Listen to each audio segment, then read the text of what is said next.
আজ আমি চলে আসছি হাঁসের মাংস রান্না নিয়ে। আসসালামু আলাইকুম, সবাই কেমন আছো?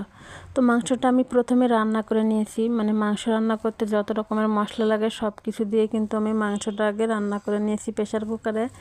তারপরে এই যে প্রেশার কুকারে রান্না করে নামিয়ে রেখে আমি আরেকটা কড়াইয়ে পরিমাণ মতো একটুখানি তেল দিয়ে একটুখানি পেঁয়াজ কুচি দিয়েছি, এখানে পরিমাণ মতো একটুখানি লবণ, একটুখানি হলুদ দিয়েছি, আর গোটা কয়েকটা এলাচ আর দারচিনি দিয়েছি।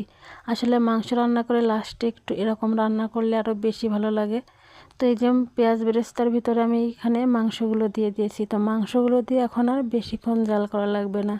তো যদি মাংসে পানি থেকে যায়, মানে পানির যে ঝোলটা হয় সেটা থেকে যায়, তাহলে একটু বেশি সময় জাল দিতে হবে। আর যদি পানি না থাকে, তেল তেল থাকে, তাহলে বেশি সময় জাল দেওয়া লাগে না। আমার মাংসতে কিন্তু একটু পানি ছিল না, একদম তেল তেল ঝোল ছিল, তার জন্য বেশি সময় জাল দেওয়া লাগেনি। আমি মাংসটা দিয়ে 2-3 মিনিট মতো জাল করেছি। জাল করে যে নামিয়ে নিয়েছি, মাখা মাখা একদম রান্নাটা। তো দেখতে কিন্তু মাশাআল্লাহ অনেক সুন্দর হয়েছে, খেতেও কিন্তু অনেক বেশি মজা হয়েছিল। তো আমি এই যে রান্না করে আর দেরি করিনি, খেতে বসে গিয়েছি। তো আমি কখনো হাঁসের মাংসে আলু দিইনি, তো এটাই দিয়েছিলাম। তো সবাই ভালো থেকো, আল্লাহ হাফেজ।